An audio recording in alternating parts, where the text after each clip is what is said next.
eto lang ang tanong ko, mula ito sa isang kaibigan. Sis, pakitanong naman kay Romel, buhok ba talaga ng kabayo ang inilalagay sa hair transplant? Buhok ba Naku, ng kabayo? hindi po, buhok po ng tao din yun na buo na ano, ng tao na ginupit, nanggaling sa isang tao para itatanim po pag hair transplant, itatanim po talaga yan para kang nagpapatubo ng halaman.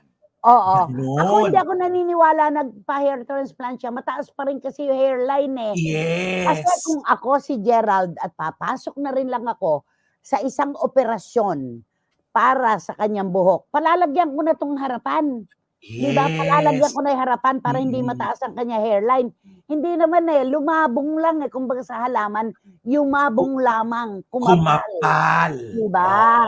At oo. least si Gerald, buhok lang ang kumapal, hindi mukha, 'di Yun ba? ang mahirap, yung 'pag Oo, mukha na ang kumapal. oo.